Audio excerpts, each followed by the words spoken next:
our praise and worship time.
we encounter your love again, here with you our hearts will come alive as we declare your praises. Whoa, whoa, oh, oh, whoa, oh, oh, oh. As we declare your praises. Whoa, oh, oh, oh, whoa, oh, oh, oh. This will be the best time of our lives as we encounter your love again. Here with you our hearts will come alive as we declare your praises. Whoa, oh, oh, oh, whoa, oh, oh, oh. As we declare your praises. Whoa, oh, oh, oh, whoa, oh, oh, oh. Come on, praise the name of Jesus. Come on, praise Him. Can I hear it louder? Praise the name of Jesus.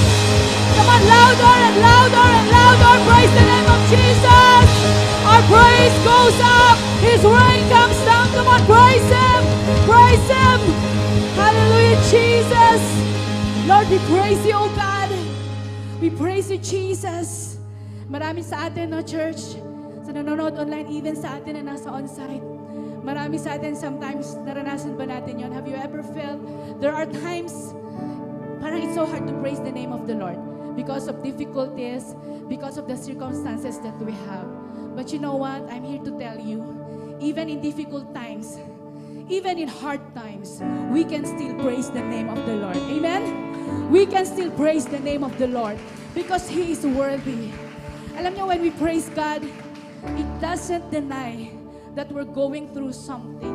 It doesn't deny that we're going through tough times. But when we praise the Lord, nare-refocus po tayo. Nare-refocus tayo na nakikita natin that our God is bigger. Our God is bigger. Our God is greater than anything else in this world. Amen? Our God is bigger and greater kaysa sa mga pinagdadaanan po natin. Amen? Even in tough times, even in the midst of these circumstances, we can still encounter God. Amen?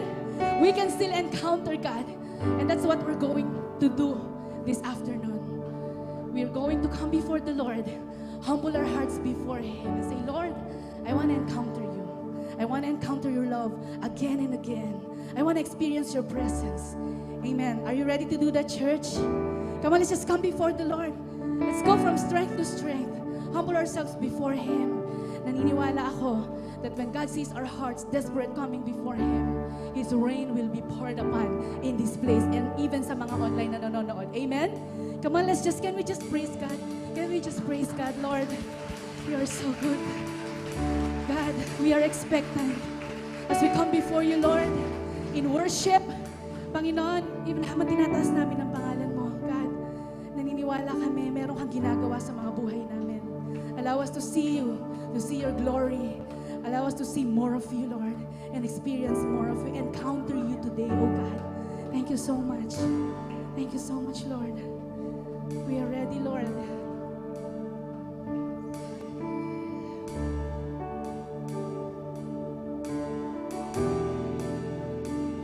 Open heavens, Lord. Open heavens, Lord.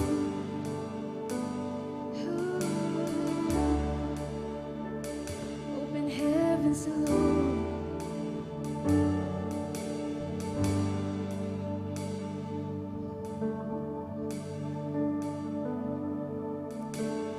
And all it takes is one moment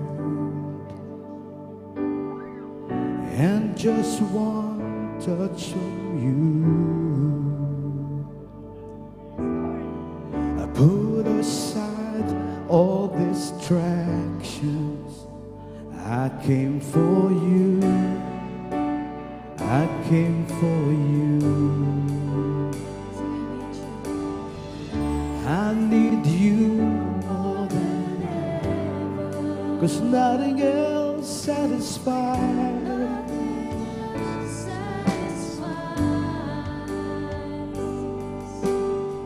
And all my life I surrender. I live for you.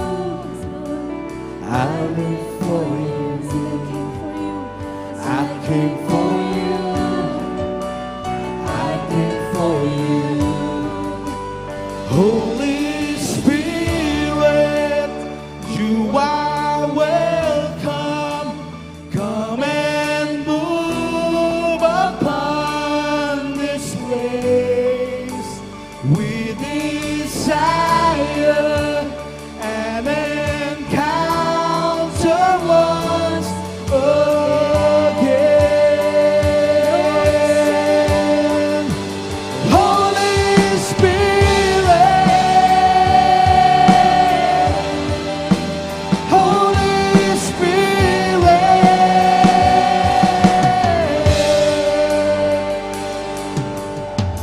Now that my heart is open, I am ready for you. Jesus, take me deeper. I came for you. I came for you. Oh, I came for you. I came for you. Holy Spirit, you are welcome. Come and move upon this place. We desire an encounter once again. Send your fire, release your power, so we'll never be the same. We desire an encounter once again.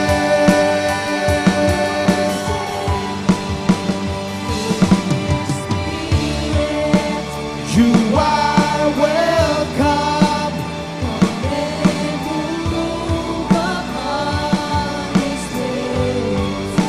And we desire an encounter once again. Send your fire, release your power, so we'll never be the same. We desire an encounter once again. Holy Spirit, Holy Spirit, Holy Spirit, Holy Spirit.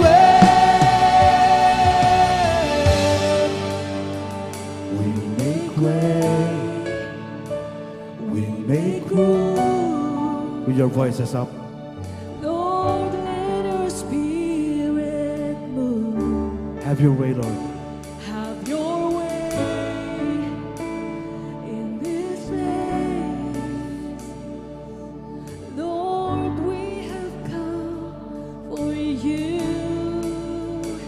We make way, we make room. Lord, let your spirit move. Have your way in this place, oh yes. Lord, we have come for you. Come on up together. We make way, we make room. For you to move. Lord, let your spirit move. Have your way. Have your way In this place, Lord, we have come for you. Come on, say we make way, we make room. Lord, let your spirit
make room.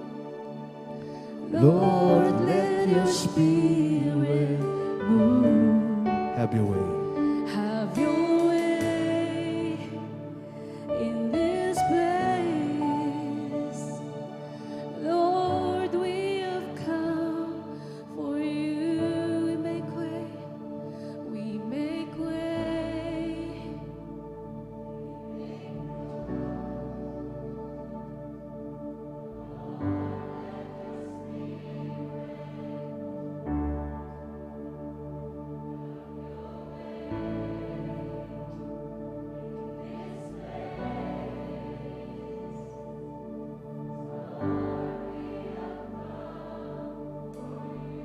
Come on, sing it one more time. We make way. We make room. Lord, let your spirit move. Have your way in this place. Lord, we have come for you. We have come for you, Lord.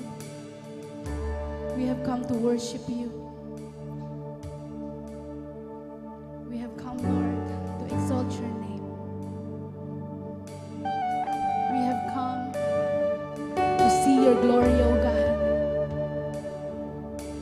We have come, Lord, because we want more of you. Sino po sa atin dito? We want more of God. We want to see more of God today. Come on. Come on, let's all together come before the Lord in desperation and tell Him, Lord, I want more of you. Come on. Open your lips. Come on. I want more of you, Lord. Oh, thank you, Lord, because you are ready. You are ready to bless your people. You want us to encounter you, oh God. Thank you, Lord. Thank you, Jesus. I pray that God, when God will look upon our hearts, makikita po niya ready ang puso natin na i-fill at punuin ng ating Panginoon. Are you ready for that, church? Are you ready to be filled by God? Can I hear an amen? Come on, wherever you are, can I hear an amen?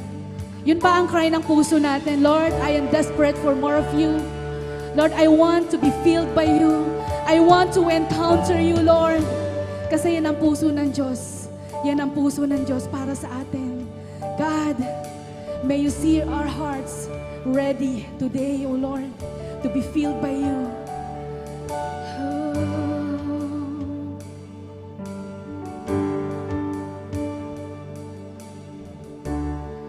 All my hands have made, I lay it down.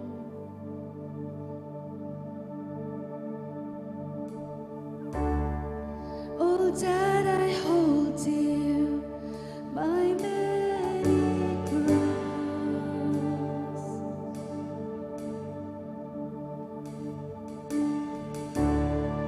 I've tasted and seen of your great love. Come on, declare it. You satisfy me. You satisfy me. Spirit fall. Open up heaven's door. We're waiting with worship for more. You're the only love that satisfies me.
more. Come on, there's more. Show me your glory. Show me your glory. Spirit fall. Open up heaven's door. We're waiting with worship for more. You're the only love that satisfies me. Lord, we run. Lord, we run into your loving arms. We're safe and secure in your love. You're the only love that satisfies me. Leave me astounded, leave me amazed. Show of your glory, let heaven invade. We're waiting with worship, we're waiting with praise for the almighty presence of God to invade. Leave me astounded, leave me amazed. Show of your glory, let heaven invade. We're waiting with worship, we're waiting with praise for the almighty presence of God to invade. Spirit fall. Open up heaven's door. Yes, Lord. We're waiting with worship for more.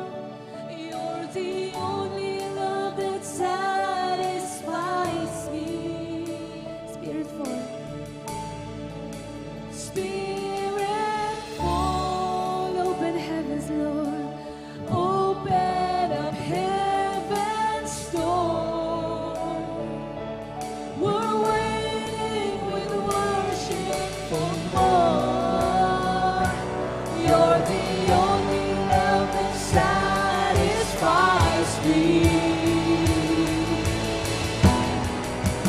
Lord, we run to you alone into your loving arms. 'Cause we are safe, we're safe and secure in your love. You're the only love that satisfies me. Thank you, Lord. Leave me astounded, leave me amazed. Show of your glory, let heaven invade. We're waiting with worship, we're waiting with praise for the almighty presence of God to invade. Leave me astounded, leave me amazed. Show of your glory, let heaven invade.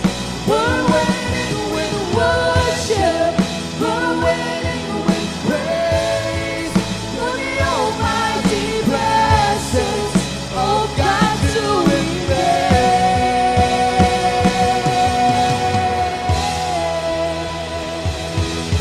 Hallelujah, Jesus. Leave us astounded, Lord. Leave us amazed. Continue to show up your glory, oh God, as we praise you. Come on, praise Jesus. Praise Jesus. Hallelujah, Lord. Hallelujah, Jesus. We worship you. We give you praise. We give you praise, oh God. Panginoon, salamat po. You are our satisfaction. Thank you, Lord. We are so safe and secured in your love. Thank you, Jesus. Lord, kahit anong meron kami sa mundong ito, everything that we have, galing po sa inyo, nakakapagpasaya sa amin. Lord, nakaka-comfort sa amin. But Lord, our safest place is still in you, Lord. Ikaw pa rin, Panginoon. Ikaw lang ang nakakapag-satisfy sa amin. You alone can fill us, Lord. You alone can fill us and satisfy us. No one and nothing in this world, Lord, can do that. Ikaw lamang, Panginoon. Maraming salamat. Pwede ba natin palakpakan si Lord? Palakpak na pasasalamat. Thank you, Lord. Thank you, Lord. Thank you, Jesus, for filling our hearts. Thank you, Lord. Thank you, Jesus, for the assurance of your love. Thank you, Lord, for the promise, Lord, that you are holding us in the palm of your hands, Lord. Panginoon, dakila ka. Thank you so much. Lord, you are so good. Hallelujah. Oh, Jesus. We thank you for everything that you have done. We thank you, Lord, sa lahat ng meron kami, pamilya namin. Provision mo. Yung career namin, lahat ng meron kami, Panginoon, maraming salamat. Pero Lord, at the end of the day, ikaw pa rin ang pinakamahalaga. Ikaw pa rin ang pinakamabuti. Ikaw pa rin ang pinakamataas sa buhay namin, Lord. Lord, sa puso namin, I just pray and I declare, sa puso namin, ikaw ang nakaupo sa trono nito, Panginoon. Come on, let's just lift Him up. Lift the name of Jesus. Father, we praise you.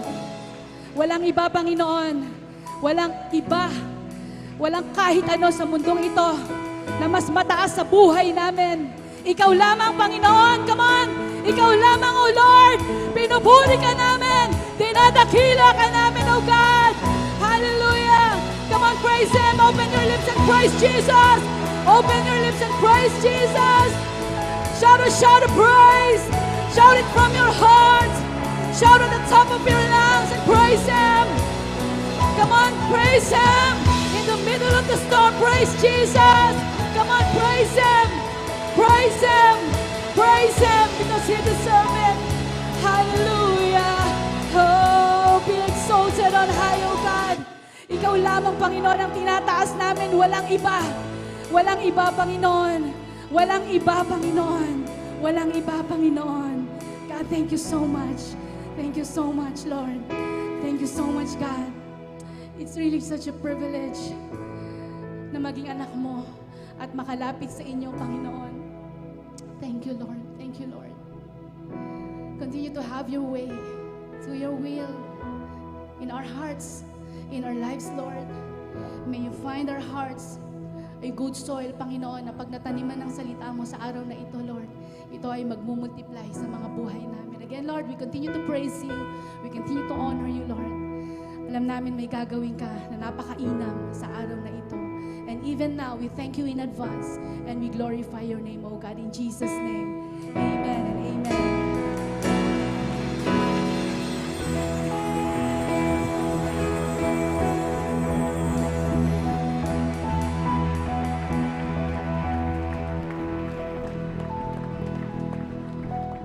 Let us stand on our feet and do the 7-second praise.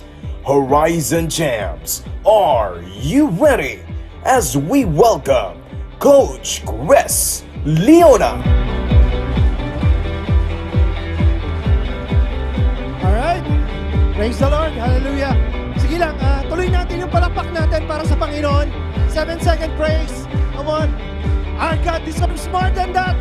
Louder, everyone. 7, 6. Come on, shout a praise. 5, 4, 3, 2, 1. Amen and amen. Hallelujah. Thank you, Lord. Hallelujah. Oh, bago ka umupo, batiin mo muna yung katabi mo. Sabihin mo, magandang hapon. Ayan. Sige. Okay, please have a seat.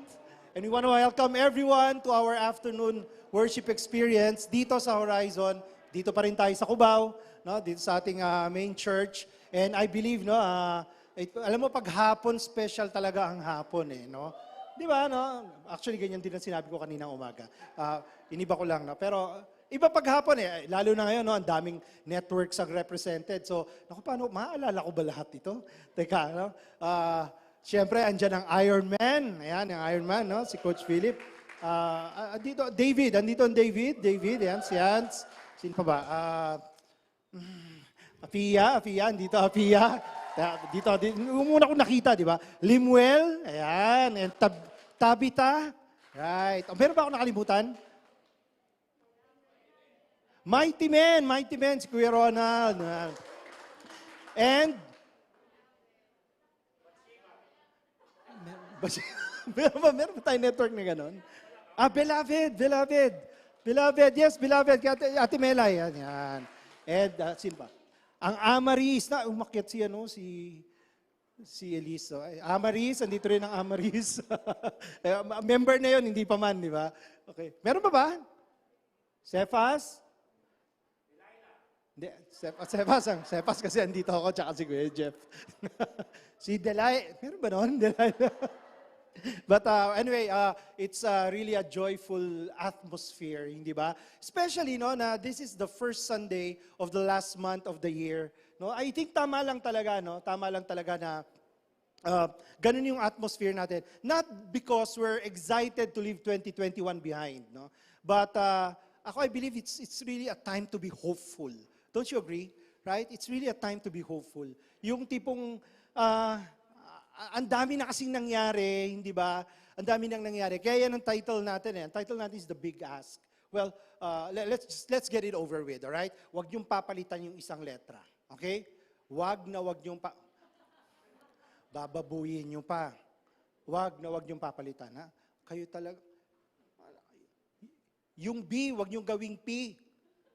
Big ask, hindi. Kayo, ang dudumi ng isip ninyo talaga. Kayo, ay nako, ewan, no? Kayo talaga.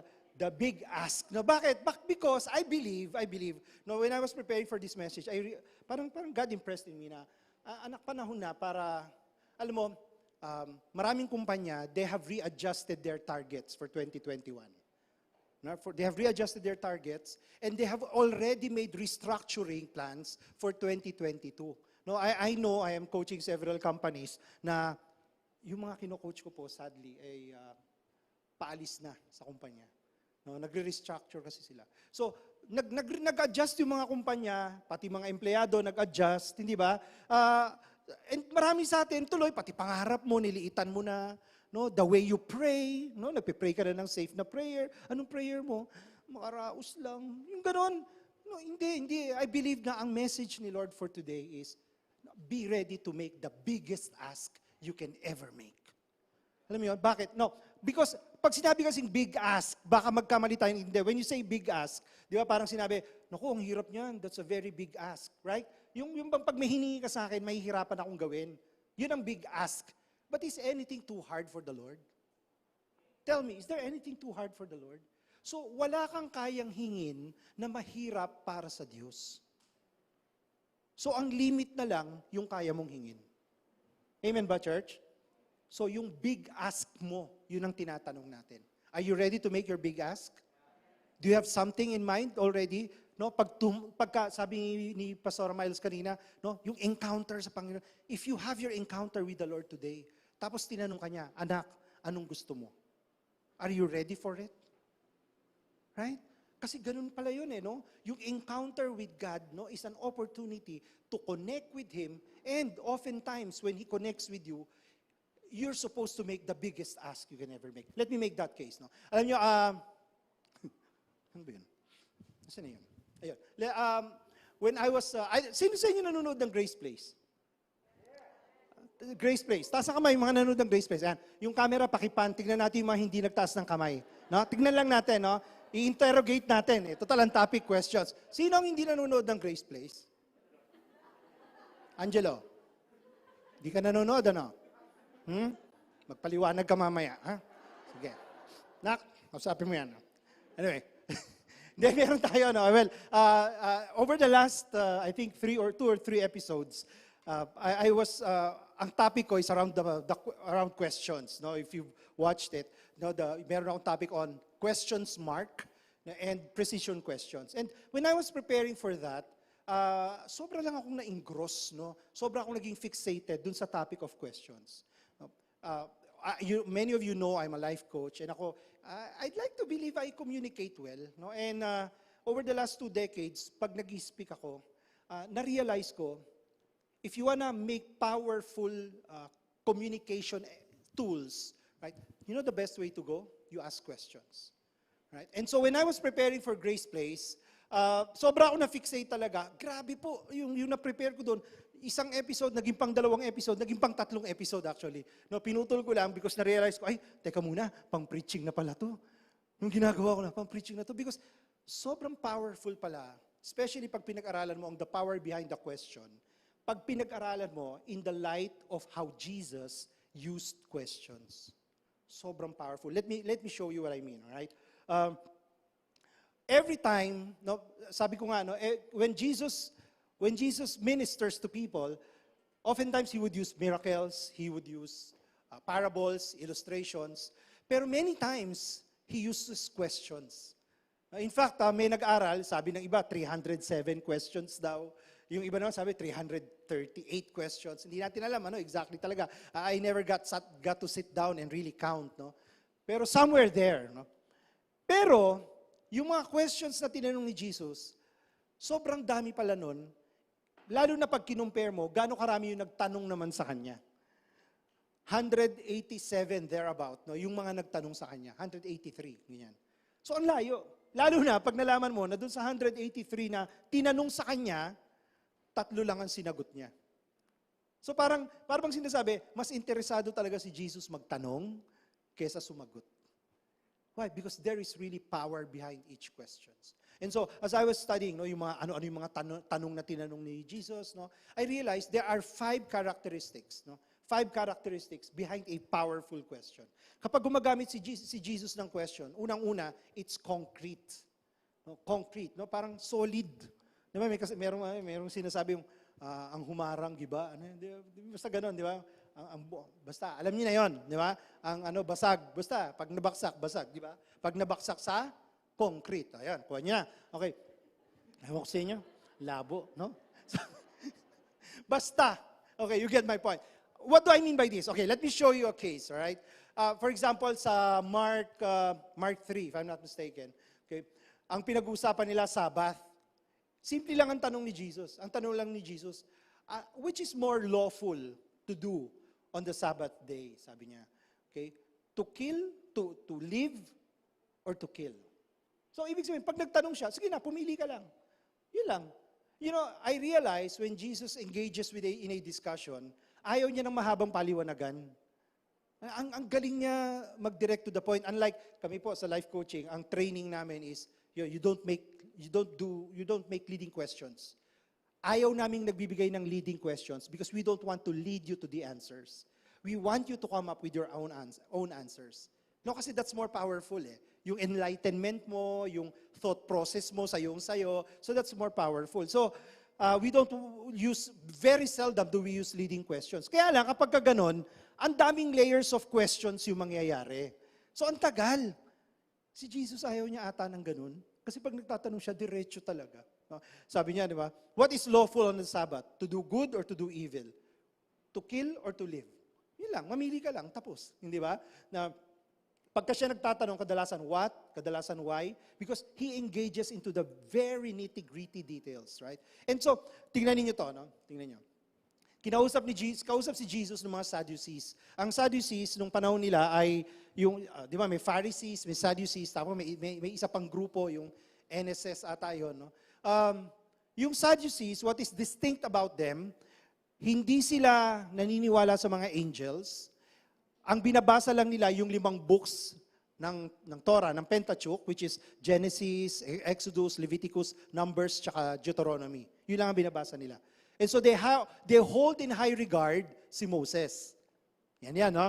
Tapos, hindi sila naniniwala sa resurrection. No? Kaya nga yan ang pangalan nila eh. Right? Hindi ka naniniwala sa the joy of the resurrection, yung glory ng Bible. Kaya yan, sad. You see? Ang tagal. Hindi agad nakuha. Tingnan niyo yung katabi niyo, hindi tumatawa. Mamaya, paliwanagan niyo ha. Magbe-break tayo 5 minutes, tapos explain mo. Kasi yung Sadducee, anak, ganito. Okay? But seriously, imagine hindi ka naniniwala. So tingnan mo to ha. Tinanong nila si Jesus, sabi nila, Teacher, they said, Moses told us that if a man dies without having children, his brother must marry the widow and raise up offspring for him. Now there were 7 brothers among us. The first one married and died, and since he had no children, he left his wife to his brother. The same thing happened to the second and the third brother, right on down to the 7th. So namatay yung mga kasi ganun yung tradition nila noon. Pag namatay yung asawa, yung kung may kapatid, no, he has to take over, no? And gano'n, no? Ito, naubos yung magkakapatid. Finally, the woman died. Tingnan mo, namatay din pala siya. Di na lang siya nauna, nandamay pa. No? Now, tingnan niyo yung tanong. Now then, at the resurrection, whose wife will she be of the 7? Since all of them were married to her. Do you find something funny around dito sa tanong nila? Bakit? Hindi sila naniniwala sa resurrection, pero ang question nila tungkol sa resurrection. So obviously, this is a scheme to trap Jesus. Right? Obvious naman. Now, tingnan niyo kung gaano ka galing sumagot si Jesus. Sabi niya, you are in error because you do not know the scriptures or the power of God. At the resurrection, people will neither marry nor be given in marriage. They will be like the angels in heaven. So binangga niya na, no? May resurrection, may angel, no? Yun yung pinapaliwanag ni Jesus. Pero ito yung mas concrete. Ito yung tanong niya, sabi niya. But about the resurrection of the dead, have you not read what God said to you? Tinanong nila, hindi nyo ba nabasa? Ano yung hindi nyo nabasa? Hindi ba nagbabasa kayo ng Exodus? Kinote niya ngayon yung Exodus chapter 3, verse 6. Sabi niya, I am the God of Abraham, the God of Isaac, and the God of Jacob. Sino to? Ito si Moses, nakatayo sa burning bush. Kinakausap niya si God in the form of a burning bush. Right? Tapos anong sinabi ni God? I am the God of Abraham, the God of Isaac, and the God of Jacob. Bakit niya binanggit yon? Kasi tignan nyo, I am. Ano kung I am? Tandaan nyo, si Moses, nung kausap niya yung burning bush, nung kausap niya si God, buhay siya, centuries ago, patay na si Abraham, si Isaac, at si Jacob. Pero ang sabi ni God, I am. Hindi niya sinabing, I was the God of Abraham. Anong sinasabi niya? Kasama ko si Abraham, kasama ko si Jacob, kasama ko si Isaac. Sinasabi niya, may resurrection. Right? Kaya nga ang sabi niya dun sa ending, He is not the God of the dead, but of the living. Sa atin, pagka binabasa natin yung mga ganitong passages, kailangan pa natin ng exegesis, ng exposition, yung mga ganun, yung constipation, yung mga ganun, di ba? Hindi, pag gumagawa ko ng preaching, talagang nadadalas ang bisita ko sa restroom talaga eh. Diba? Pero tingnan mo to, no? Sabi dun sa ending nitong passage na to, those who were listening were astonished. Bakit? Kasi tayo, kailangan pa nating aralin. No? Kailangan pa natin ng mga Bible teacher, no? Katulad nila tatay, para magturo sa atin. Pero sa kanila, they get it. Gets nila. Kaya pala ginamit ni Jesus yung I am. Kaya pala yun. Naniniwala ka kay Moses? Ayan, si Moses na nagsabi. Right? Because siya nagsulat ng Exodus eh. So the point here is, when Jesus asks questions, may purpose, merong direksyon. Tayo minsan, di ba, lalo tayong nalilito pag nagtatanong tayo. Right? So when you use questions to communicate, make sure it's concrete, it's purposeful. No, pagkausap mo halimbawa yung mga disciple mo, no, pagkausap mo yung pamilya mo, make sure yung tanong mo talagang solid, hindi ba? So isang tanong lang, wala na, no? Nabangga niya na agad yung mga Sadducee. Tingnan nyo, Jesus also use questions to connect. No? Sige, basic ano tayo? Basic communication lesson tayo. Sabi sa basic communication, there are 3 ways you communicate. Number 1, you talk about yourself, you talk about your content, and you talk about your audience. Yan ang basic. No? When you talk about, for example, ini-interview ka, you talk about yourself. Nagbibigay ka ng testimony, you talk about yourself, right? Pag may binibenta ka, you talk about the content, right? Kapag nagtuturo ako ng training, I talk about the audience. So may purpose sila. At ang mga magagaling na communicators, they use these 3 interchangeably whenever and wherever applicable. Ganun yun, no? Now, if you want to connect, talk to your audience. Talk about your audience. Kasi imagine, no? I want to connect, tapos ang topic, it's all about me. Di ba for the next 1 hour, ako lang ang pag-uusapan natin. Di syempre mag-i-space out na kayo. But the best communicators, they connect by talking about the audience. In fact, they talk to the audience. And if you take a look at the questions ni Jesus, marami siyang questions. Ang purpose mainly is to connect. One good example is this. No? Sabi ni Jesus, kinausap niya si Kinausap niya yung mga disciple, naglalakad sila. Sabi niya, who do people say that the Son of Man is? And they said, some say John the Baptist, others say Elijah, and others Jeremiah or one of the prophets. Tapos tinanong niya, who do you say that I am? Sinagot ni Simon Peter, you are the Christ, the Son of the living God. And if you remember this passage, ito yung part na in-affirm ni Jesus si Simon Peter.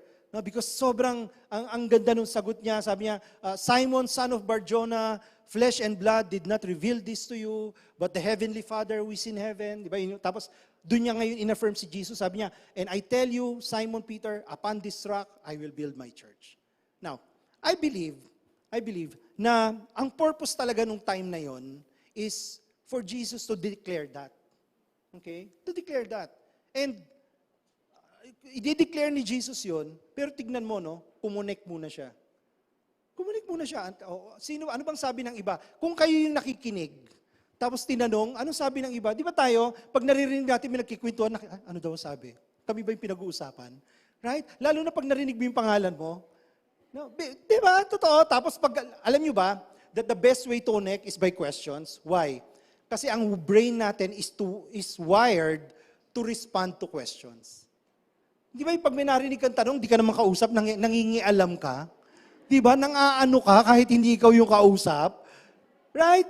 Nasubukan nyo na yon, di ba? Yung nakikichismis ka. And this is exactly, no, kung may audience, Jesus was trying to connect to the audience. No? Who do they say I am? Yung mga nakikinig, uy, sino nga ba? Sino nga ba? Alam mo, for example, sa Grace Place, yung last episode, if I'm not mistaken, it was the last episode, I talked about neuro-linguistic programming. Yung NLP, it's a method of communicating also. And merong technique sa neuro-linguistic programming, yung learning modalities. Alam ng mga teachers to, yung kung paano natututo ang mga bata. May mga bata daw mas mahilig magbasa, may mga bata mas mahilig makinig, at may mga bata mahilig aktibong kumilos. Right? Visual, auditory, kinesthetic. So, narinig nyo na yon? Yes, kasasabi ko lang. Tama? Narinig nyo na. Yung iba hindi pa rin alam yun. Luma na yung joke kong yun ha. Nahuhuli lang siguro. Now, tingnan mo si Jesus ha. Tingnan mo. Kausap niya yung rich young ruler. Sabi niya, and Jesus, looking at him, visual, loved him, kinesthetic, and said to him, auditory. Ganun siya, no? Because napaka-importante nung ibabaksak niya dito sa rich young ruler. He wanted to make sure he connected. Right? That's how important it is to connect. You know, if you really want to connect, use questions. Why? Because questions are opportunities for deeper connection.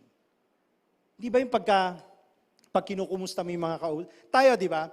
Anong best way natin kumonect? Di ba tatanungin mo, kamusta ka? Di ba? Now, make sure lang, when you ask questions, yung number 3, you add compassion. Why? Kasi pag tinanong mo, kamusta ka? Di ba? Minsan nagtatanong tayo ng kamusta ka, pero sa totoo lang, you don't really mean it. Di ba? O, kamusta ka? Tapos biglang nag-open ng heart sa'yo, nagbigay ng maraming problema, na-overwhelm ka. Anong sabi mo? O sige, next topic na tayo. Ano ba yun? Ito pa. Anong isang madalas nating pang-connect? Pag nakikita mo yung mga kasama mong matagal mo nang hindi nakita, o kaya may nakita ka, anong tatanong mo? Maliban sa kamusta? Ayun, ano? Kumain ka na ba? O di ba madala, oy, kumain ka na ba? Tapos, pag sumagot ng hindi, pakakainin mo? Hindi naman. Ba't mo pa tinanong? Wala, kumukonek lang. Labo. Di ba? So make sure when you ask questions, you add compassion. Kwento ko na lang din. No? Total, kinikwento naman to nung kaibigan ko. I have a very close friend, si Coach Arnold. And one time, I heard him na kinuwento niya to na hindi niya alam nakikinig ako. So I guess pwede rin ikwento, no? Kasi it involves him. So, and me. Yung wife niya suffered, cancer survivor si Nika, di ba? Tama, no? So, yung wife niya is a cancer survivor. And one time, we were driving papunta sa isang seminar I think in Laguna. And I brought my car, dinala ko sa kanila kasi alam ko puyat siya, doon ko pinarada sa kanila. Tapos ako nag-drive. no, para papunta sa seminar namin. So tulong ko na lang sa kanya yun. So nung pagdating namin dun sa venue, medyo maaga pa, pumarada lang kami. Tapos hinawakan ko siya sa tuhod. Sabi ko, pre, maaga pa naman eh. Kwentuhan muna tayo. Sabi ko, kumusta ka? Alam mo, nung kinumusta ko siya, talagang umiyak siya. Sabi niya, bro, ilang buwan ko nang pinagdadaanan to, ikaw ang unang-unang nagtanong sa akin. Tapos ginawa niya, tinawagan niya isa-isa yung mga kaibigan namin. Pinagsusumbatan niya. Hindi niyo ako kinukumusta. Hindi niya ginawa yan. Hindi niya ginawa yan. No? So we spent like 20 minutes, no? Umiiyak lang siya, nagkikwento siya, telling me how hard it was. Kasi ito yung time na talagang hindi pa tapos yung treatment, no, nung kumare namin. So hirap na hirap siya talaga. Alam mo yung when you really want to connect, one very simple question. Kamusta ka? And when you ask that question, you better be ready to listen. Hindi ba? You better be ready to listen. Especially, no, pag tinignan mo yung mga tao ngayon, no, marami sa mga tao ngayon, diba yung, alam mo yung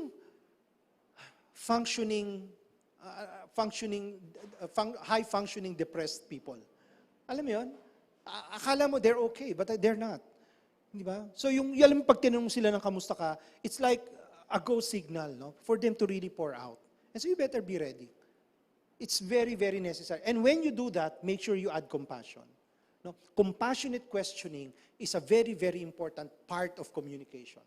Tingnan mo paano, di ba, last week, si Tatay used this, ginamit niya itong passage na to, right? Dun sa topic dot when trust is broken, di ba? Nung nire-restore na ni Jesus si Peter, tinanong niya si Peter 3 times, sabi niya, Simon, son of Jonah, do you love me more than this? Of course, sumagot si Peter, di ba? Sabi niya, yes, Lord. Tapos sabi ni Lord, feed my sheep. And then, 2 beses niyang inulit. 3 beses niyang inulit yung same question. Why? Because it's a question papuntang restoration. No?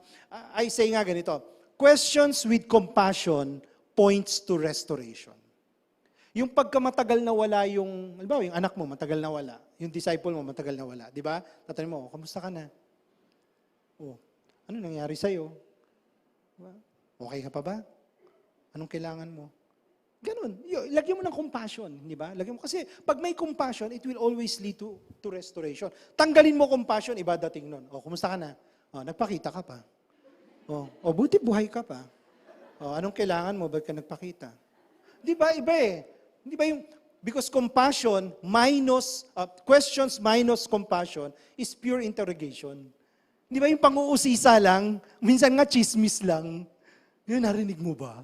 Yung ganon. At eto pa. May mga ganon. Ay nako. You know, when we ask questions with compassion, ito yung sinasabi sa Romans 4 verse 2, I think. It's that kind of kindness that leads to restoration. Right? Yung ramdam ng tao eh. Si Peter, no, he finally gets it. Siguro nung unang tanong ni Jesus, hindi niya nakuha eh. Then inulit-ulit ni Jesus. Nagduda na siya. Pero dahil damang-dama niya yung compassion ni Jesus, he finally got it. Right? It led to his restoration. So questions without compassion is merely interrogation. Di ba? Tanungin mo, kamusta? Di ba? Also, when Jesus asks questions, he asks questions to pick the curiosity of his listeners. Pansinin mo yung mga tanong niya. No? Well, hindi yung curiosity ni Jesus, ha? Wala nang kailangang matutunan si Jesus, syempre, di ba? Alam niya na lahat. Pero bakit siya may mga tanong to pick curiosity? Because gusto niya matuto tayo. Right? Yung nagtuturo siya sa parable of the lost sheep. No? Tuturo siya about parable of the lost sheep. And then out of nowhere, bigla niyang tinanong, what do you think? Di ba? Kung ikaw yung nakikinig, kailangan pala, may exam pala, hindi ako nasabihan. Hindi ba? Yung ikaw kasi, pag tinatanong, dapat ready ka rin. Right? Ang dami niyang mga ganon. Right? Yung curiosity. Sabi nga, no, I chance upon this quotation from Albert Einstein. Hindi ko alam kung Christian si Albert Einstein. Hindi ko alam. Do you know? Honest question yun, ha? Kasi kung Christian siya, ba't ganyan ang buhok niya? Yun lang ang tanong ko. Anyway, I guess that's another topic for another time. Pero kasi meron siyang mahabang quotation, kinuha ko lang yung bandang dulo, ha? Sabi niya, never lose a holy curiosity. Yung ginamit niya na, ina-acknowledge niya na curiosity is God-given. Kasi I don't see any other translation for holy, right? But only God-given. So, ako naniniwala ako, ang totoo, we were all born curious. Tingnan mo yung katabi mo. Tingnan mo yung katabi mo. Hindi lang halata, ha? Pero curious yan. Di ba? Yung iba nga dyan, ilang beses nang napahamak. Di ba? Sa sobrang curious, di ba? Pero yun ang totoo. Kaya nga ako, alam mo, naniniwala ako, yung curiosity, dapat sinusuportahan. I remember one time, sa akin, no, sa mga anak ko, I have 3 children here. Yung isa nakakalat somewhere. So, ako noon pa, very early pa, kanina topic ka namin kaso hindi ko naman sasabi example ngayon. No? Wag na. So anyway, nandiyan ka na kasi. So wala na ako example. Paano yun? But very early in life, natutunan ko talaga na yung curiosity ng mga kabataan, kadalasan magulang din ang pumapatay. Di ba yung pagka nagtatatanong, ano sasabihin mo? Ang dami mo naman tanong. Tumahimik ka nga. Ayun, hindi na tuloy nagtanong. Hindi na natuto. Right? Tapos nakita mo, ang dumi-dumi niyan, huwag mo hawakan yan. O, saan ka na naman pupunta? Yan. Curious nga. Hindi ba curious? Kaya sa akin, ngayon, 5 na yung anak ko, ang parang general rule ko ganito.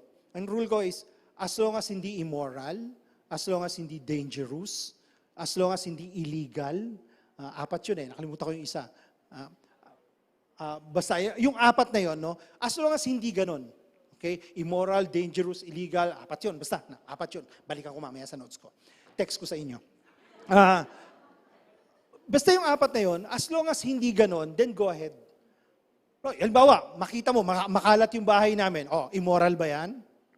Illegal ba magkalat? Bahay ko yun Hindi ba yung gano'n? So, kaya nung maliliit yung mga yan, nakakahalat ang mga to, sige lang. Basta ganun lang, no?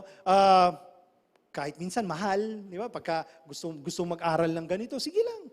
Di ba? Why? Because I believe that when we pick on our curiosity, you know what's happening? You're tapping into your God-given potential. Right? Kaya ka curious because there is this undiscovered part of you. Right? There's this undiscovered part of you na gusto mong ma-reach, you just don't know how. And so, yun, no, sa ating mga parents, obligation natin yun. Sige, tulak mo lang. Di ba? Hanggat hindi dangerous, hanggat di mamamatay. Di ba? May konting dugo, pwede pa siguro. Di ba? Pero anyway, take a look at this, no? Yung parable of the Samaritan, di ba? Nung lumapit yung isang Jewish expert of the law kay Jesus, tapos tinest niya si Jesus, sabi niya, what must I do to inherit eternal life? Tapos sinagot ni Jesus, what is written in the law? Expert ka pala. Sige, what is written in the law? How do you read it? So tinanong niya. And true enough, no, nasagot naman nung expert in the law, sabi niya, no, love the Lord your God with all your heart, with all your mind, with all your strength, and then love your neighbor as yourself. Okay, sabi ni Jesus, alam mo naman pala Sige, isabuhay mo. Tapos, siguro parang umapila itong Jewish expert of the law, tinanong niya, Lord, Jesus, sino yung neighbor? So nagkwento ngayon si Jesus about the parable of the Samaritan. Alam niyo na yan, no? Sunday school pa lang, tinuturo na yun di ba? So kinuha niya yung mga hayop, tigda-2, di ba? Pinasok niya sa ark, di ba? Tingnan mo yung katabi mo, tumatango. Tingnan mo. Ay, nako. Hindi. Ano ka ba? Parting of the Red Sea yun. Joke. Joke. Hindi. Yung parable of the Samaritan, di ba? Merong isang Jew na galing sa Jerusalem, tapos nag-travel. Tapos, sa isang dangerous part of the road, nabugbog siya, ninakawan siya, tapos left for dead, ika nga. And then, dumaan yung pare, dinaanan lang siya. No? Hindi naman dinaanan na gano'n, tinapak-tapakan, hindi gano'n. No, umiwas, tapos hindi siya tinulungan. Then merong Levi na dumating, na Levite, tapos hindi rin siya tinulungan. Pero sinong tumulong? Isang Samaritan traveler. Right? And so, nung tinanong ni Jesus yung Jewish expert of the law, which of these 3 do you think was a neighbor to the man who fell into the hands of the robbers? Tingnan mo after niya magkwento, pwede na lang sanang sinabi niya, and among all those 3, ang pinaka-righteous yung Samaritan. Right? Pero tignan mo, ginawa pa rin yung question. Why? Kasi gusto niya i-pick yung curiosity mo at nung audience, hinahayaan niya kayo mag-isip. Ini-imagine ko, siguro napalunok tong Jewish expert na to. No? Kasi galit sila sa Samaritans Galit sila sa Samaritans. And ngayon, kailangan niya ngayon i-declare na among all those three, dun sa story, ang pinaka-righteous, yung Samaritan. Right? So, ganun kagaling yung mga questions ni Jesus. You know, kapag tayo curious, tapos yung curiosity mo, lagi mong hinahanapan ng sagot. You form them into a question. Grabe yung growth mo. Grabe yung growth mo, I tell you.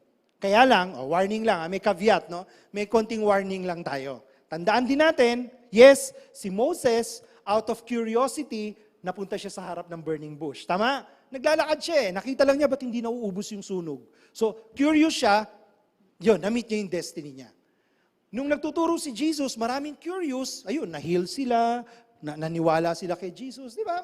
Yung curiosity, may magandang ibubunga. Pero tandaan din natin, di ba? Curiosity rin ang nagpahamak kay Eve sa Garden of Eden. Tama ba ako? Kaya delikado ang curiosity. Kung may mga pusa kayo, painumin nyo ng milk tea, pero wag curiosity. Bakit? Curiosity killed the cat. Naipasok pa rin. Kala ko na. Ay, nako. Dapat kasi sa unahan yun eh. Doon yun sa pagpasok ng curiosity. Nandun. Hanapan ko tayo. Thank you tayo, nagustuhan mo. Last ko na ata to.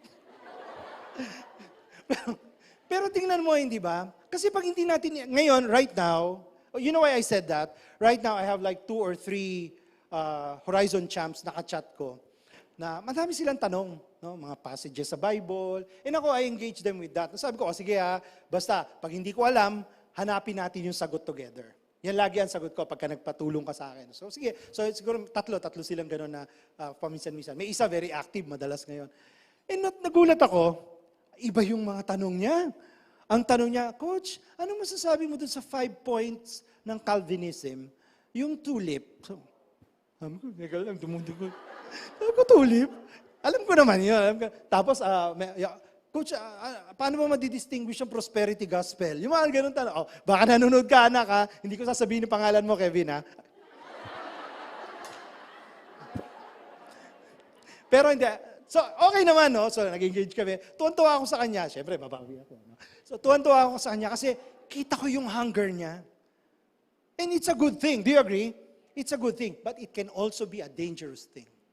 Why? Isang click mo lang sa maling website. Right? Mapakinggan mo lang yung maling preacher. Di ba?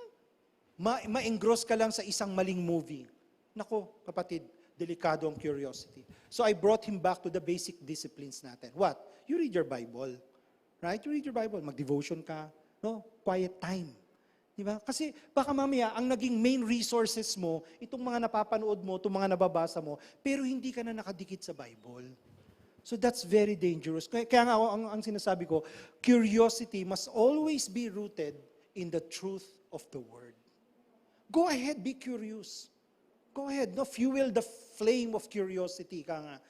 Pero make sure grounded ka pa rin. Sabi ko nga sa kanya, alam mo yung mga tanong mo ha, meron ang good sa church natin is meron tayong life soul, di ba? Meron tayong life soul. So dadaanan mo yan, no? Sa life class, sa soul 1, soul 2, soul 3. So ang dami pinaliwanag ko sa kanya, lahat yan madadaanan mo. So be patient. By the way, anong soul ka na ba? Soul 3 na po.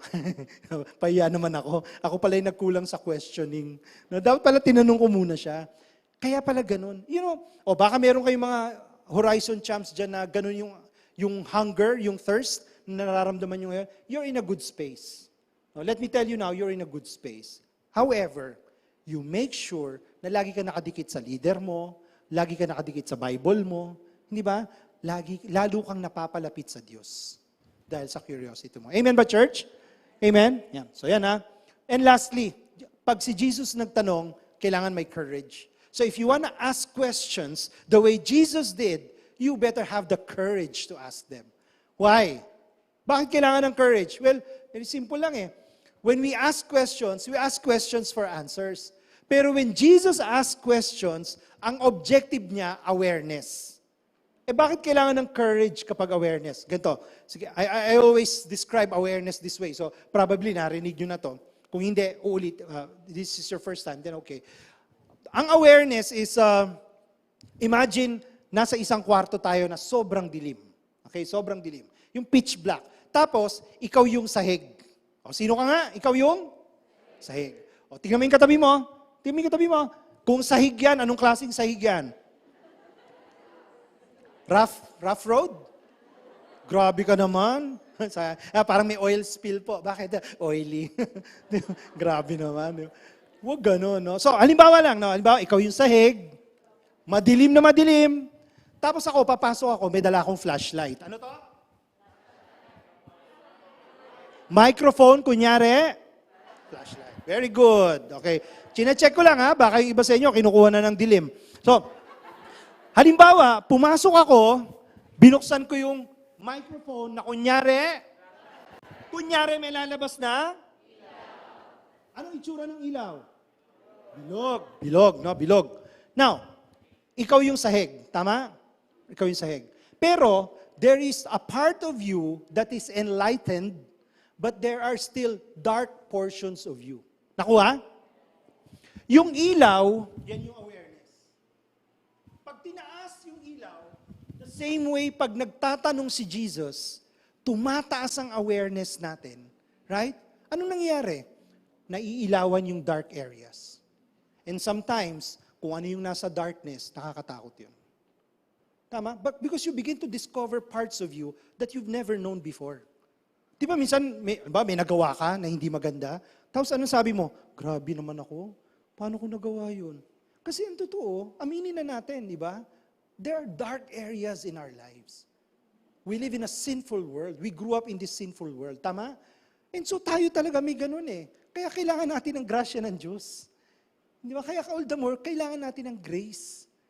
Now, whenever Jesus asks questions, yung awareness, hopefully tumataas. Pag nagbabasa ka ng Bible, hopefully at the very least, tumataas yung awareness mo. Kaya kailangan ng courage. If you're going to ask questions sa disciple mo, sa mga kapatid mo, sa mga anak mo, and you want them to increase their awareness, you better have the courage to ask the right questions. Right? Bakit? Kasi ito pa eh. Our questions demand information, but Jesus' questions provoke transformation. Right? Yung genuine encounter with Jesus, sigurado may pagbabagong dadalhin eh. Amen ba? Yung pagka ikaw na encounter mo si Jesus, tapos genuine talaga yung encounter mo, you will never be the same again. Right? You will never be the same again. And so, ganun kahirap when you ask questions the way Jesus did. Right? So we better, imagine, no, tinanong niya, no, kinonfront niya yung isa, sabi niya, why do you see the speck that is in your brother's eye, but do not notice the log that is in your own eye? So ikaw ngayon, magkakaroon ka ng self-confrontation. Ano kaya ibig sabihin ni Jesus doon? Ibig sabihin, judgmental ako? Hindi ba? So, napaka-powerful when you ask questions. So when we use the right questions, I hope we ask powerful questions the way Jesus did. Now, among all questions, tingin ko lang this is me, no? This is me. So, well, I could be wrong, no? Well, you can argue with me, but si tatay lang siguro pwede kasi siya lang yung perfect. Kayo, hindi pwede, no? So, ako, I'm almost. So, okay lang yan, tay? Okay lang. Siyempre. Amen. So, among all questions, no, tingin ko lang nung pinag-aaralan ko yung mga tanong, I think among all questions na tinanong ni Jesus, ang pinaka-powerful itong what do you want? Yung what do you want? Imagine mo lang, just imagine. Jesus is standing in front of you today and then tinanong ka niya, what do you want? Are you ready for an answer? Sige lang, let that sink in for a moment. Ready ka ba? Pag tinanong ka niya, anong sasabihin mo? Makaraos lang, Lord. Sabi ng isang pastor, no? May narinig ako isang pastor, sabi niya, pag si Jesus tinanong ka ng what do you want, para kang binigyan ng blank check. Can you imagine that? Para kang binigyan ng blank check. Pero ako, I kind of disagree with that illustration. Why? Kasi kung halimbawa, ang pera mo sa account mo, Andre, 10 million. Binigyan mo ako ng blank check. Kung isulat ko 11 million. Di talbog na yung check tama? So may limit pa rin. Si Jesus walang limit So parang hindi ko matanggap yung blank check na illustration, no? Yung pag tinanong kanya, what do you want? Anong pagpe-pray mo? Traveling mercies po. World peace. Totoo. Hindi ba? You have to be ready with your answer. So, ang tanong ko, ano yung biggest ask that you can ever make? Right? What is your biggest ask? Di ba baka sabi, naman, nakakaya naman, busy si Lord. Anong busy si Lord? Ay, natutulog siya. Anong natutulog? Sabi ni Gary B. Di ba? Natutulog pa ang Diyos. Hindi, tinatanong nga niya eh. Right? Hindi siya natutulog. Anong labo, ano? But seriously, tingnan nyo tingnan nyo. Let me give you an example. Okay? Punta tayo kay King Solomon. Okay, si King Solomon. At Gibeon, the Lord, sa 1 Kings chapter 3, verse 5, at Gibeon, the Lord appeared to Solomon in a dream by night. And God said, ask what I shall give you. O yan, very popular ito, di ba? Alam natin, anong hiningi ni Solomon?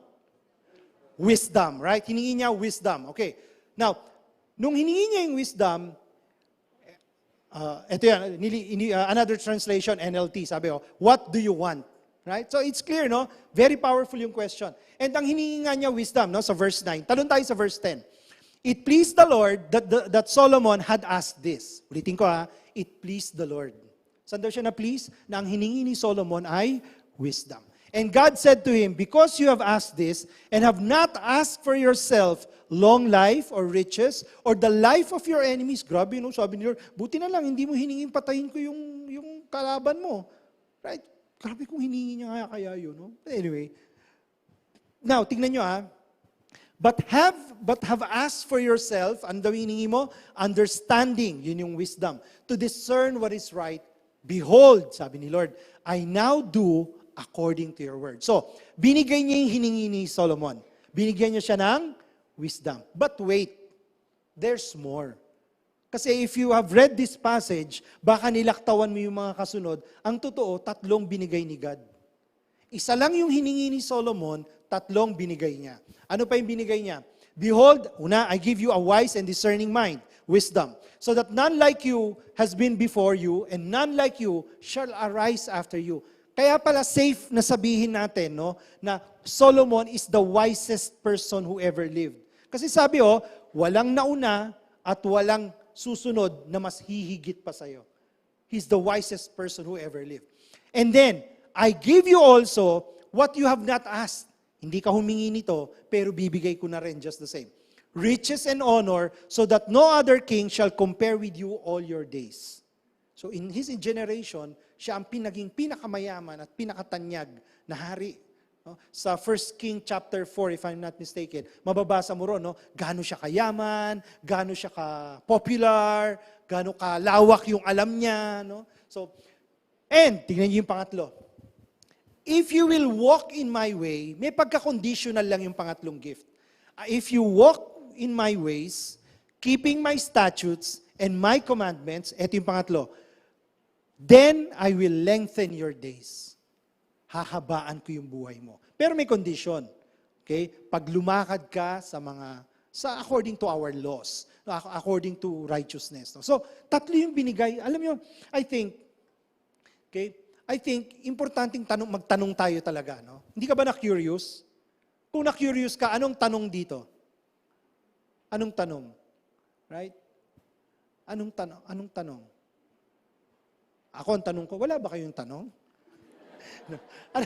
Anong tanong? Ito ang tanong. Okay, pleased pala si God. How pleased? Ito, sobrang pleased siya, 3 yung niregalo niya. The better question now is, why was he that pleased? Bakit sobra siyang na-pleased kay Solomon? Right? Bakit kaya? O ganito, balikan nyo next week. Ha? Next Sunday, isi-share ko yung sagot. Tuloy na natin. No? Grabe, chine-check ko lang kasi alam mo pag naka-face mask, hindi mo alam kung tulog. No? Nakadikit yung Ang galing Diba? So tinitignan ko Pag nakita ko gumaganong-ganon ako, magre-recitation tayo Alright. Okay, so ito yung tanong, no? Tanong, why was God so pleased? Sobra siyang pleased. Dinagdagan pa niya yung regalo niya kay Solomon. Hindi lang yung hiniling ni Solomon, dinagdagan pa niya. Basahin natin yung verse 6. Sa verse 6, ito yung bago niya hingin yung wisdom. Sabi ni Solomon, You have shown great and steadfast love to your servant David, my father, because he walked before you in faithfulness, in righteousness, and in uprightness of heart toward you. Ito na. And you have kept for him this great and steadfast love, and have given him a son to sit on his throne this day. Nire-recall ni Solomon yung pangako ni Lord kay David, na bibigyan kita ng anak na siyang papalit sa iyo bilang hari. So, ina-affirm niya si God. God, you're a promise keeper. Di ba? Pero hindi pa siya natapos doon. Talon tayo sa verse 8. And your servant is in the midst of your people. Si Solomon daw, siya'y nasa kalagitnaan ng mga tao ng Diyos. Sino to? Yung mga Israelites, hindi ba? Yung chosen nation, yung great people, yung people of God, yung multitudes na pinangako ni God kay Abraham, ngayon natupad na at yun yung pinamumunuan niya. And with that in mind, na-realize ni Solomon, grabe pala yung role ko. Biro mo, chosen people mo tong mga to, tapos ako nahirang na hari nila. Tapos tingnan niyo yung humility niya. And now, O Lord my God, you have made your servant king in place of David, my father, although I am but a little child. He acknowledged yung kakulangan niya. I do not know how to go out or come in. Sinabi niya, kulang na kulang yung kaalaman ko. Diba? Kaya kailangan ko ng wisdom. So ngayon, ang tanong, para saan yung wisdom nga? Para sa kanya lang ba? No. Para mag-govern niya ng maayos, God's chosen people. Kaya sobrang tuwang-tuwa ang Diyos sa kanya. You know, posible pala na ma-please natin ang Diyos to a certain extent. Yung may magagawa ka na sobrang natuwa sa iyo ang Diyos. Na hindi lang yung pinagpe-pray mo yung ibibigay niya, dadagdagan pa niya. Right? Kasi ito yung sinasabi natin sabi rito, give your servant therefore, kaya niya hiningi, an understanding mind. Ito na yung wisdom. To govern your people, ito yung purpose. To govern your people that I may discern between good and evil, for who is able to govern this your great people? So ibig sabihin, yung wisdom na hinihingi niya, hindi para sa kanya. Para kanino? Para sa mga tao ng Diyos, para mabigyan ng glory ang Panginoon. Ito yung sinasabi natin sa Matthew 6:33. Sabi sa Matthew 6:33, talon tayo sa New Testament, but seek first the kingdom of God and His righteousness. Right? Inalala ni Solomon yung kaharian ng Diyos, yung mga tao ng Diyos, at even yung paghingi niya ng isang bagay na binibigay ng Diyos sa kanya, hindi para sa kanya, para pa rin sa Diyos. No, kaya tayo, pag sinasabi natin, unahin mo ang Diyos o unahan ka niya, may laman yung sinasabi natin . Hindi siya cliche. Right?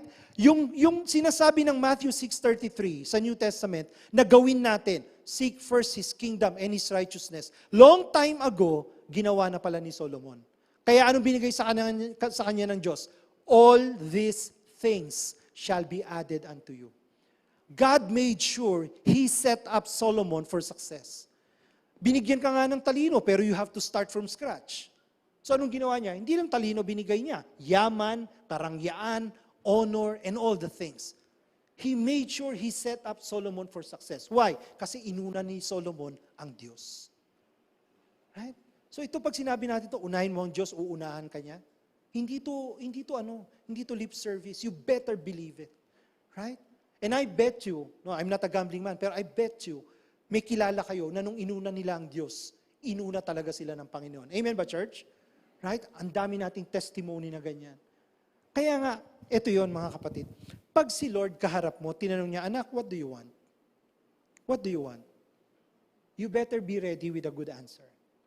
Right? Why? Kasi, kung ano yung sagot mo, it reveals your heart. Right? Yung heart ni Solomon, una pa rin si God sa kanya. Kasi he could have easily asked for what? Fame. He could have easily asked for fortune, right? Pera, yaman, lahat. Di ba? Pero hiningi niya wisdom and for a good reason. Solomon had the right heart. So ang tanong, when God asks you, what do you want? Anong klaseng heart ang meron ka? Tingnan natin, 3 ways that our hearts are revealed. Puntahan natin 3 instances in the Bible where Jesus asked the same question, almost the same question. Okay? Unahin natin, nung tinanong ni Jesus si Andrew, yung kauna-unahan niyang disciple. Sa John 1, verse 35, sabi, the next day, John was there again with 2 of his disciples. When he saw Jesus passing by, he said, Look, the Lamb of God. Si John the Baptist to. And then si John the Baptist, di ba, may mga disciple na rin siya. So nung narinig nung dalawa niyang disciple, na yung sinabi niyang, the Lamb of God pertaining to Jesus, they left John the Baptist and began to follow Jesus. Ang isa doon, si Andrew.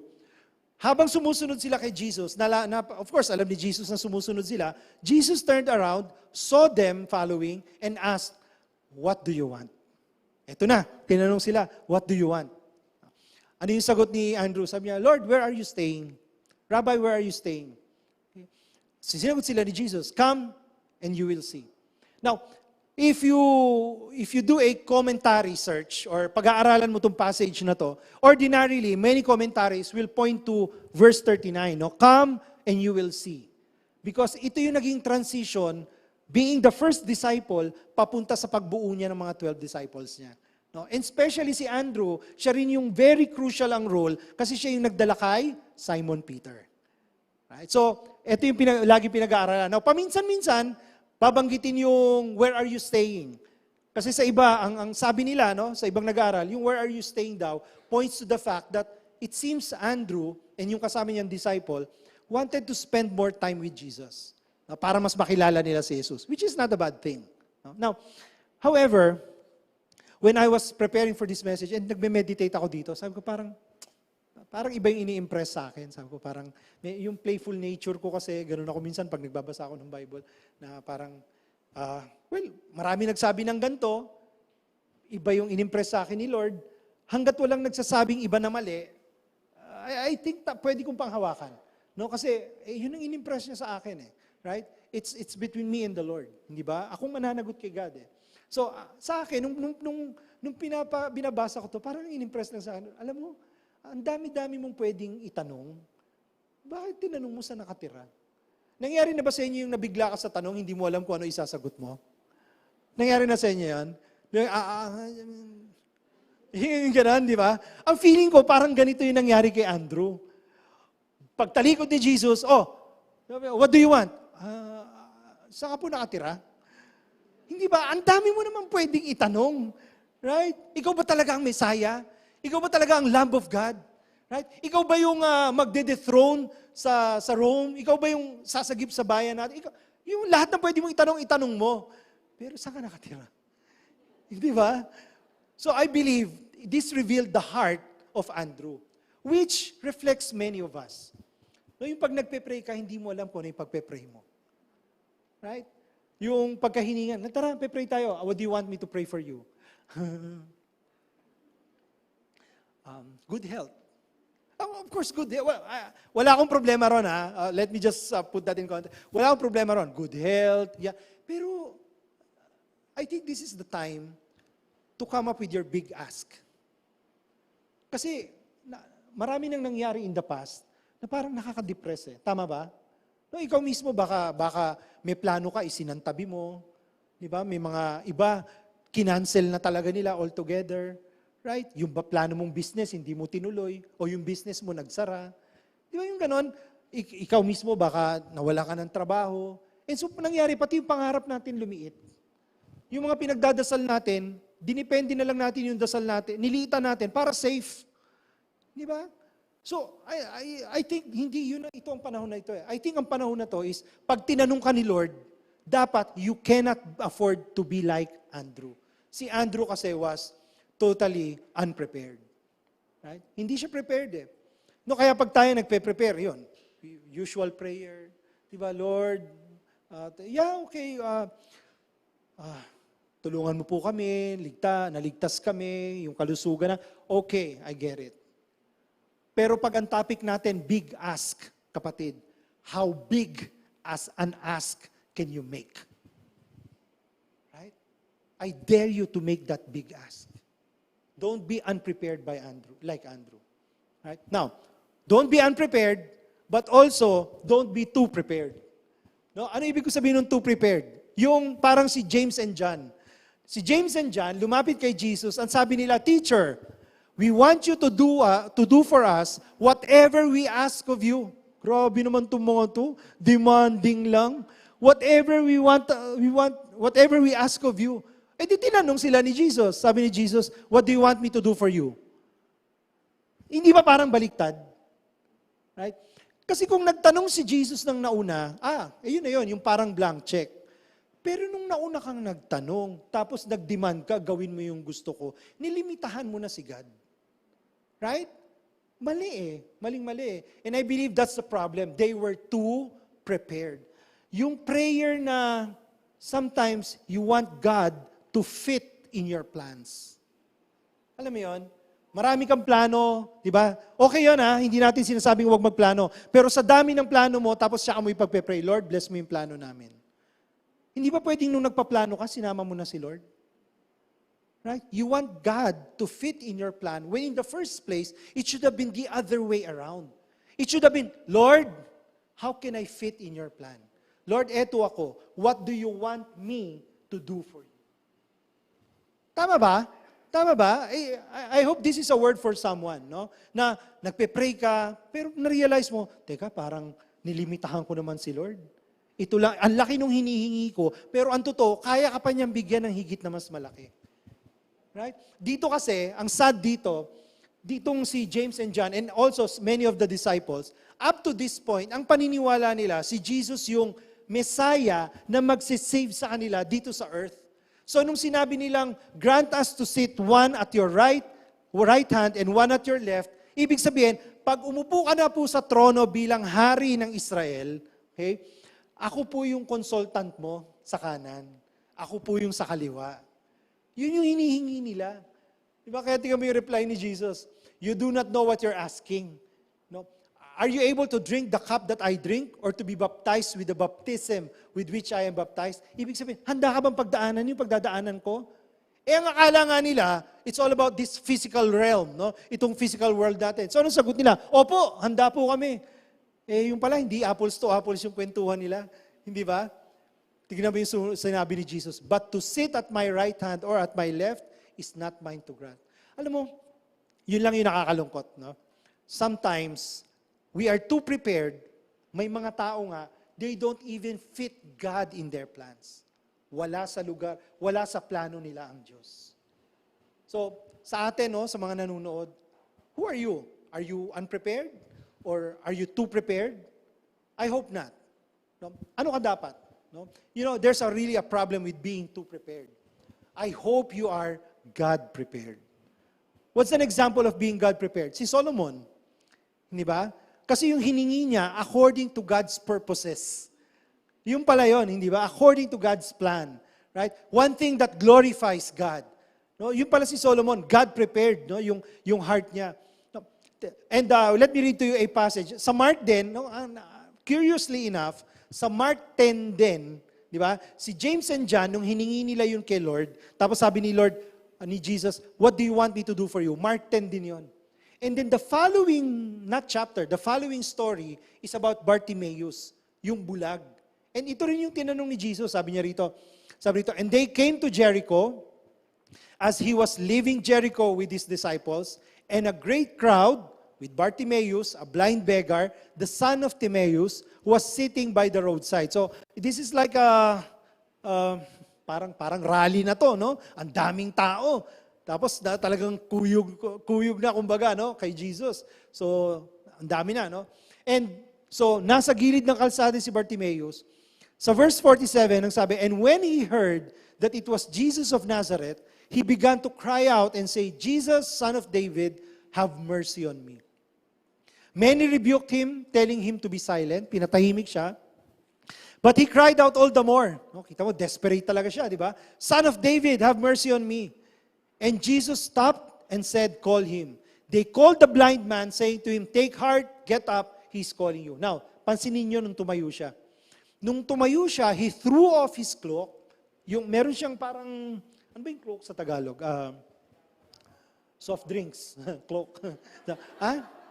Balabal. Balabal, oh. Bandana, naisip ko eh. Pero balabal kasi gano'n, no? Cloak, no?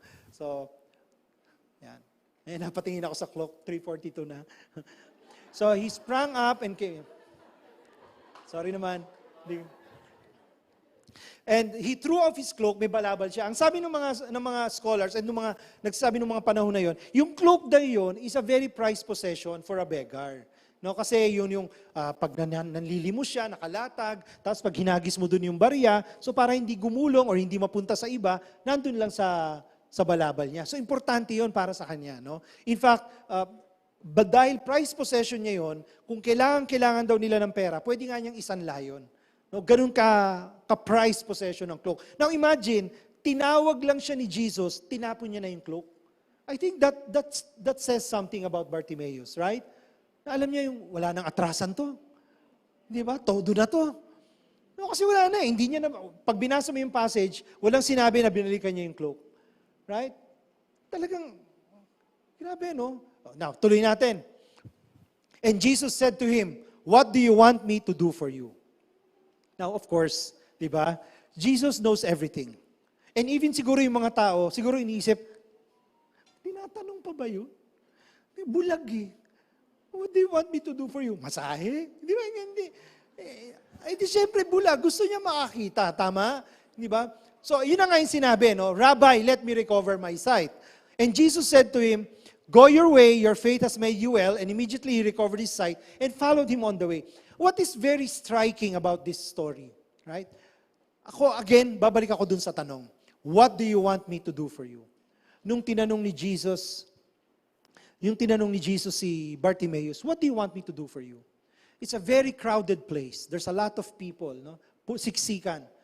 Nung ginawa niya yun, he really wanted to connect to Bartimaeus. No? Sabi niya, from now on, sa pag-uusap natin, it's about me and you. What do you want me to do for you? It has nothing to do about them. It has nothing to do about the other disciples. It's all between you and me. What is very significant about this? What do you want me to do for you? Nung sinabi niyang, "What do you want me to do for you?" Sinasabi niya yung authority na binibigay niya sa hihingin ni Bartimaeus. Ang tawag, nabasa ko nung ang tawag sa French dyan, carte blanche. Okay? Huwag niyo nang paspell, ha? Carte blanche. Ang ibig sabihin niyan is, hindi blank check eh. Better than a blank check. Yung may kapangyarihan ako, tapos binibigyan kita ng permiso na humingi according sa kapangyarihan ko. Right? Parang halimbawa, presidente. Tapos sinabi niya, "Sige, anong gusto mo? Basta nasa Pilipinas sa'yo." Yung tipong ganon, hindi ba? Pero si Jesus, tinanong niya, "What do you want me to do for you?"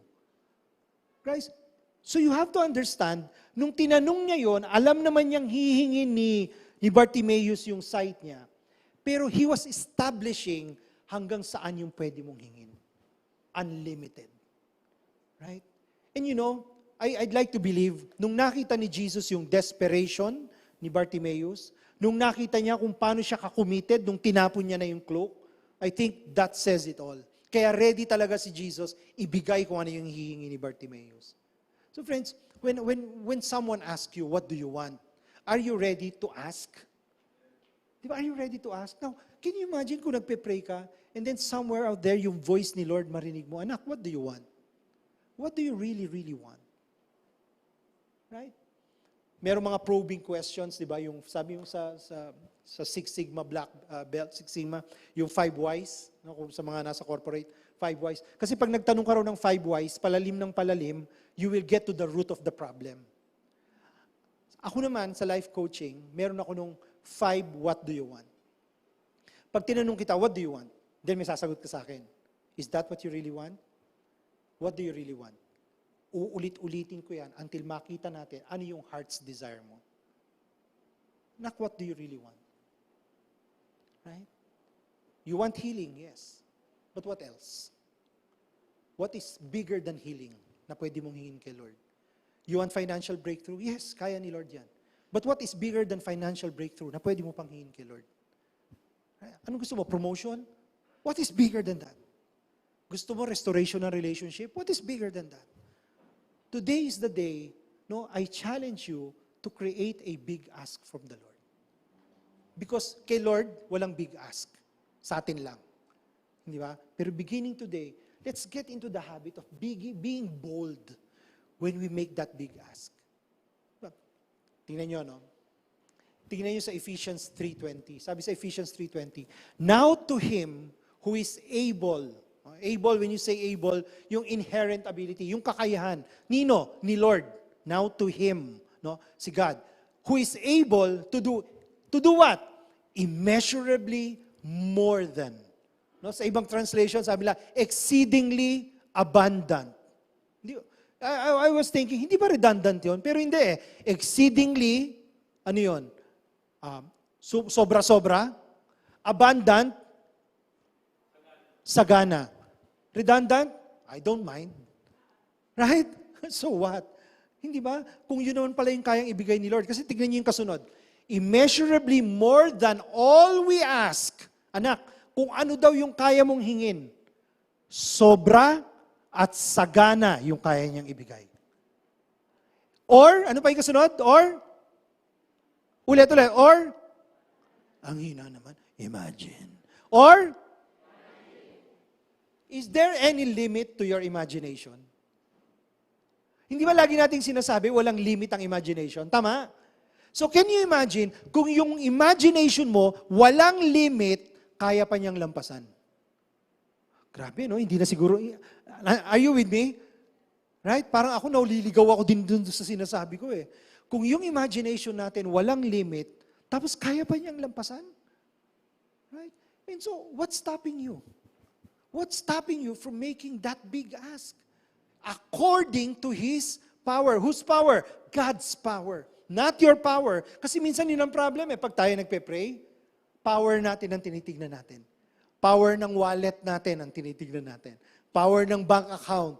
Power ng position natin. No. According to His power that is at work within us. So friends, I want to challenge you. No, mga kapatid, I want to challenge you. Sa mga nanonood sa atin, I want to challenge you. I want to challenge you to make that big ask. What is that biggest ask you can make today? Okay, so, ganito. As you prepare to ask your biggest ask, I want to share with you 4 things lang bago tayo maghiwalay. How do I make a big ask? Siyempre, you pray to God, right? But when you pray honest prayers. Pray honest prayers. Alam mo yung, kung yung pinagpe-pray mo, hindi mo kaya pang paniwalaan, sabihin mo kay God. Di ba sabi sa Bible, di ba? Lord, help me with my unbelief. Tulungan mo ako, Lord, kasi maliit lang yung pananampalataya ko. Help me with my unbelief. Ganun ka-honest.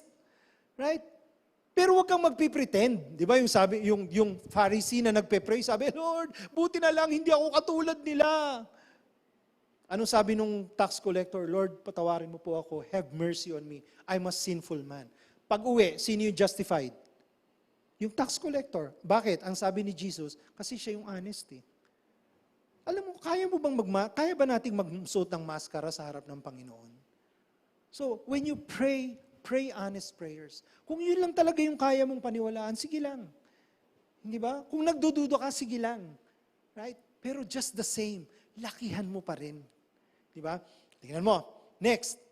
Pray to the level of your belief. Oh, kala ko ba, coach, lalakihan ko. Bakit ngayon pray to the level of your belief? Parang ganito. No, meron tayong next man up, di ba?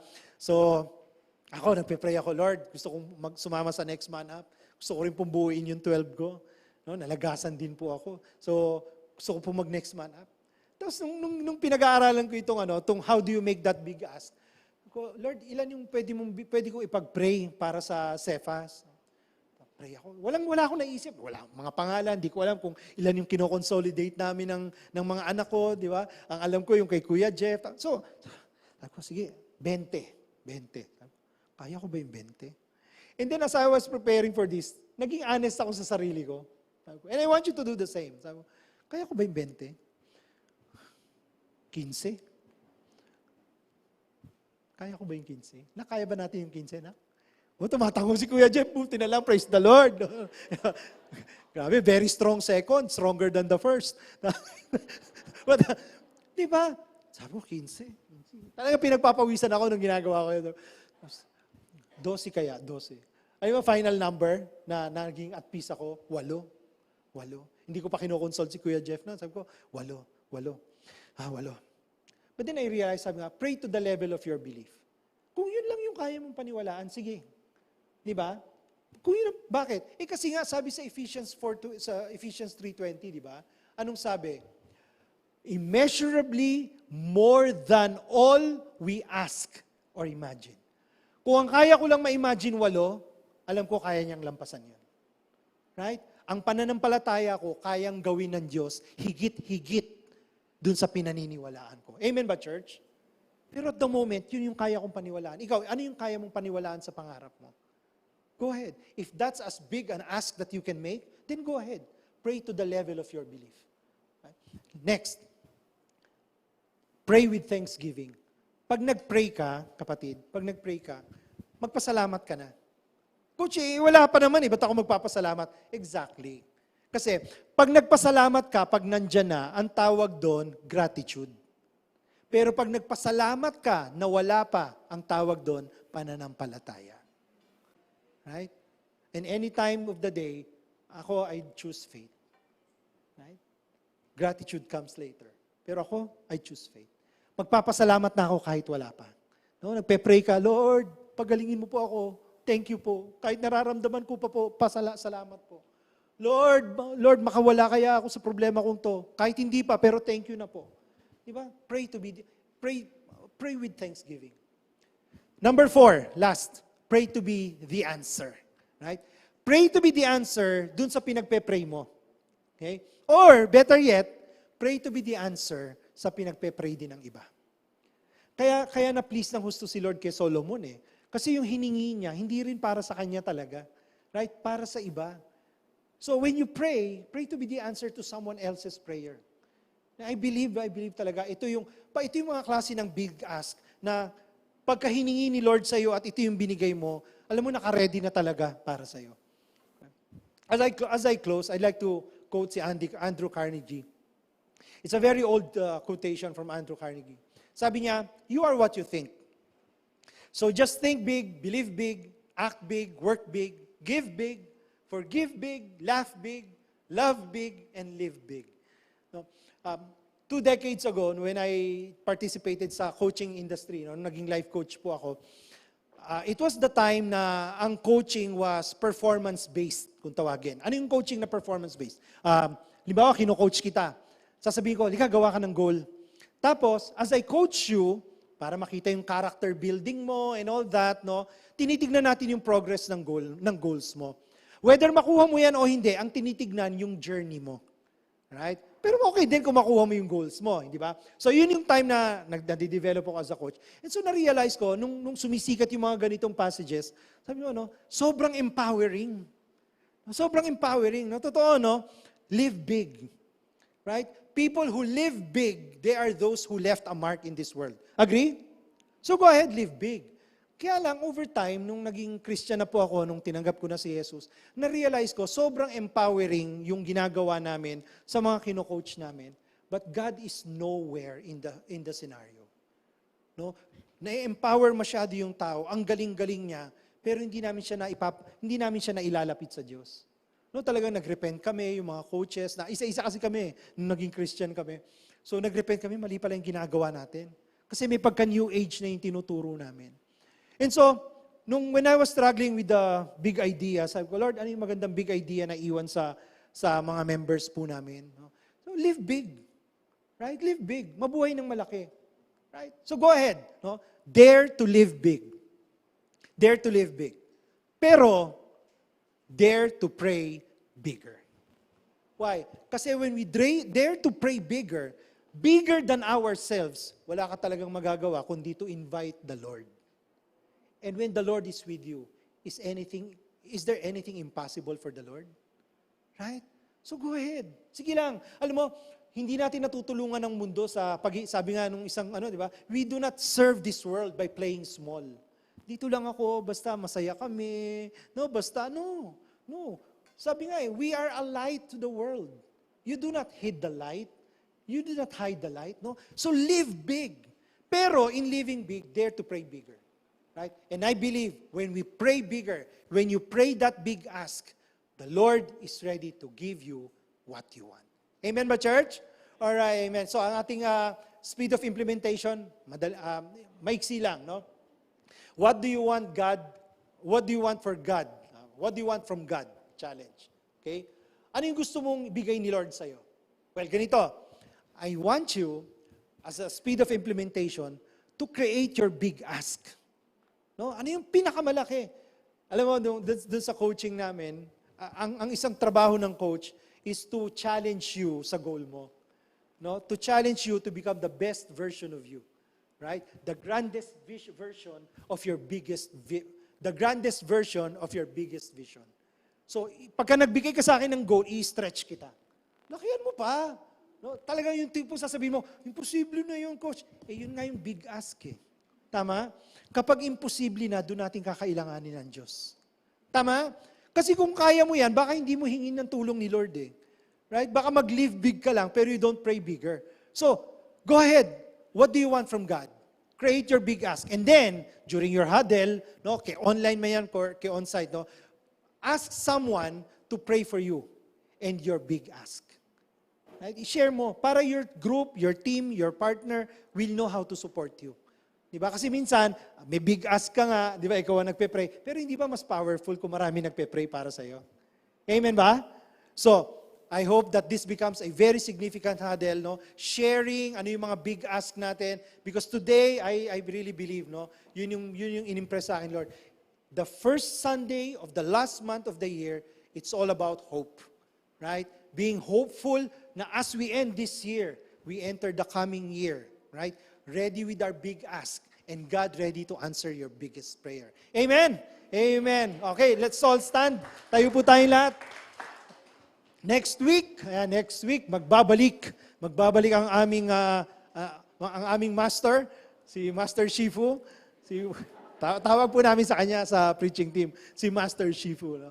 So when mothers mourn, no? Hindi lang po ito para sa mga nanay, para din sa mga tatay ito, at sa mga balak maging nanay. No? Para sa lahat po. So when mothers mourn, December 12, 2021, okay, si Pastor June Makua will be back in the house. So, abangan po natin yan. So, sige, let's all bow our heads. Let me pray for everyone. Father God, we thank you, Lord. We thank you, Lord, for challenging us. Lord, we thank you for renewing our energy, Lord God, na hindi lang kami excited na matapos ang 2021, Lord.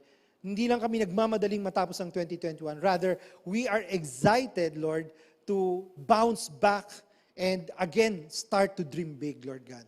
Lord, I pray that for anyone, Lord, na merong word na receive nila sa heart nila ngayon, Lord. Lord, alam namin yung word is already a fertile seed. Lord, let our hearts be fertile ground, Lord.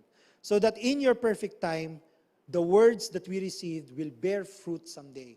And when it does bear fruit, we will be blessed. We will be a blessing to many. So Lord, today we will start by asking big, by giving our big ask, no, by praying big prayers, Lord God.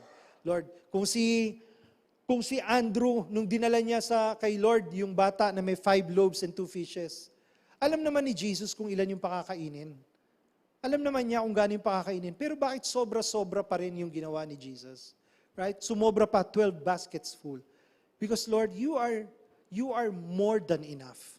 And so Lord, even in our asking, Lord, we challenge ourselves to create big ask for ourselves. So Lord, thank you, Lord, for a time like this. Thank you for our church. Thank you for the leadership of our church. Thank you for everyone here today. And also sa aming mga online audience, Lord God. Pagpalain mo po ang bawat isa. Sa lahat po ng na-accomplish namin today, Panginoon, Lord. Maraming salamat po. Lahat po ng papuri, lahat po ng pasasalamat ay maingat po naming binabalik sa iyo dahil ikaw lang po ang karapat-dapat. All this we ask in the name of our Lord Jesus Christ. And all God's people will say, Amen, Amen, Amen. Alright? Okay, harap sa katabi. Find a partner, fist bump tayo. Sabihin mo sa katabi mo, congratulations! Because success begins on Sunday. God bless you, everyone.